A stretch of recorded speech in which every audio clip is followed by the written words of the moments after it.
So turning towards the piece on the 5th of March, the premiere, am I right in saying that it's the first piece for orchestra you've written which you would call a symphony? Yes, I've written several pieces for orchestra, but I wanted to name something a symphony for the first time. And indeed, I set out to write a traditional symphonic form, but it soon changed with this piece. So when you say you started with a symphonic form, but you've now gone into creative direction, does it have the same number of movements that a traditional symphony? Is it as long as a traditional symphony? How is it different? It is both as long and as short as a traditional symphony. I mean, these days people write symphonies that last, it's one movement, and some symphonies can last just a few minutes. But this one does last about half an hour.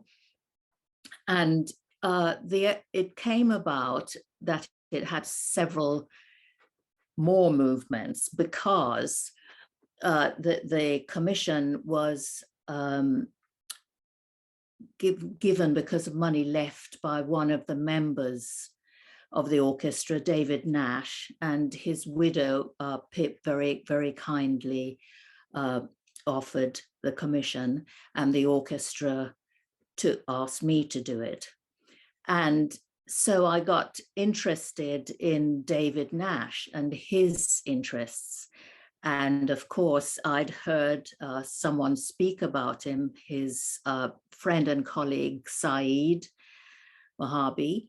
And I realized, after speaking also to Katie McConaughey, I asked her about his interests, and she told me about the fact that he was a geologist and also that he was interested in sailing. So I got very excited about the geological aspect of the whole thing and did a lot of research about it. I probably have forgotten a lot of what I read now, but that's what the piece is based on. So it ended up having 6 movements, in fact. And the piece overall is called Strata, so obviously the geological connection there. How are you referencing geology and sailing in the 6 movements of the symphony? First of all, I want to say that it should be okay if people don't know what the piece is about. It should be just a piece of music that can be understood. I hope gotten into by any audience. But the ideas behind, I find having ideas behind a piece of music sometimes a great nourishment for coming up with composition. So what I did was I looked into the whole history of geology as well as our present day views of how the earth is viewed and how it's made up, and what age it is, and the different processes that it's gone through. So I'll describe the movements now, if that's all right. Please do. Yes, so the first movement is called Firmament. And this is based on a rather ancient view of the world. It's quite extraordinary, and I found it very, very fascinating. It's an old biblical Hebrew idea of how the world was.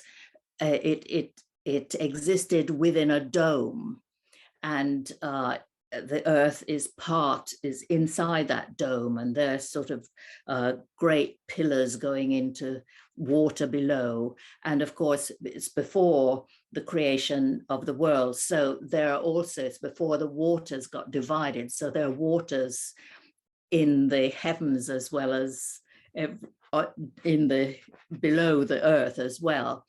So the first movement is describing that in a sort of way. The second movement is called Core. So from then on, from the second movement, it's looking at our modern ideas of what the earth is. So we start with the core, which is the very, very center of the earth. Then we move on to the the mantle, which is the next layer. There's an inner core, an outer core, and then a mantle. And then there's the crust, which is the fourth movement. And the crust, of course, is the surface of the earth, and that's where we live. And then movement 5, I decided to go into David's interest in sailing. So I called it Sailing on Tethys. Tethys was an ancient, millions and millions of years ago, an ancient ocean in the Mesozoic era, we think. And between two huge continents called Laurasia and Gondwana. And so the whole movement is about sailing on this ocean. And then that's the 5th movement. It goes into what we call subduction. So that ocean no longer exists. The whole thing got subducted. And then the final movement is plumes, because once the tectonic plates move and shift, then some of the water from the ocean goes back into the center, into the mantle, and becomes part of that. And the final movement is called plumes.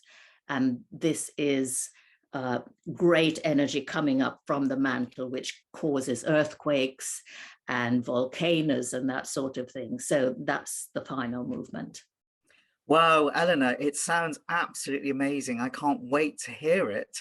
And are there particular things that the audience should listen out for? I mean, you already kindly said you don't need to have this great understanding of geology, although it's amazing to have your exposition just now to appreciate the piece. But in terms of the orchestral colours, are there things that we should be listening out for? If you just read a little bit about the titles of each movement, then the music, in my way, I try to describe what each is about. So a firmament starts quite, it's the sky, of course, nowadays we think of it as the sky. So it starts quite spacey with planets and stars and that sort of thing. The core is about the center of the earth, which is thought to be quite solid, but in fact it isn't. It's sort of plasticky. So there's some sort of movement there, but it's quite static. And then we move out to the mantle, which there's much more activity going on. And of course, there's messages being sent, the magnetic signals being sent out from the earth and all this sort of thing. And sailing, of course, is about sailing, about being on the sea. And the plumes are about this energy of earthquakes and great volcanoes, being the energy being sent up from the mantle.